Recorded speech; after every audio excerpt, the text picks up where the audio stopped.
Assalamualaikum warahmatullahi wabarakatuh. Teman-teman semua, jumpa lagi dengan Al-Fatah Channel. Kali ini saya akan berbagi tutorial cara menambah waktu skip di YouTube ya teman-teman.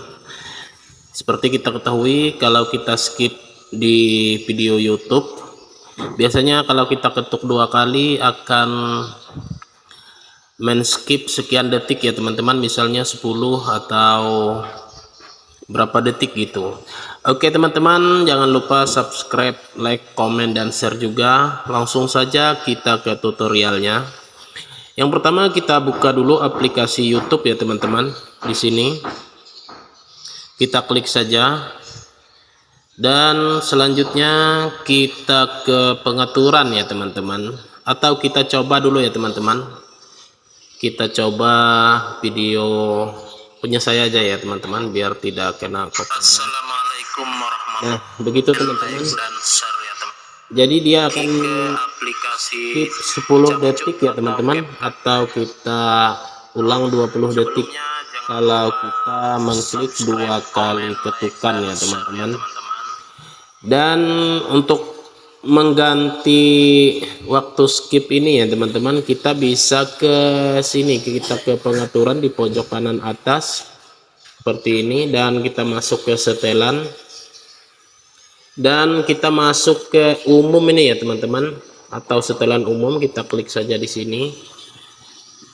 Ini kita klik umum ini ya teman-teman, di sini, dan kita klik di sini, dan selanjutnya kita scroll ke bawah.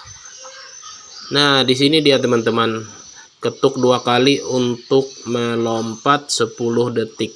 Di sini kita bisa rubah teman-teman, seperti ini misalnya. Kita rubah menjadi 5 detik ya teman-teman, atau 15 detik, atau 20 detik, atau 30 detik di sini, atau juga sampai 60 detik ini ya teman-teman. Kita bisa skip atau kita bisa ulang videonya sampai 60 detik ya teman-teman. Oke teman-teman, kita coba yang 5 detik aja ya teman-teman. Untuk nanti teman-teman bisa sesuaikan saja dengan keinginan teman-teman. Dan kita kembali dulu, kita buka lagi video. Nah seperti ini teman-teman, kita klik lagi. Nah ini dia akan skip 5 detik ya teman-teman, kalau kita klik 2 kali atau ketuk 2 kali pada videonya. Nah seperti itu teman-teman, atau kita ulang dengan 2 kali ketukan, maka dia akan mengulang selama 5 detik. Oke teman-teman, mungkin itu saja tutorial kita kali ini, semoga bermanfaat. Assalamualaikum warahmatullahi wabarakatuh.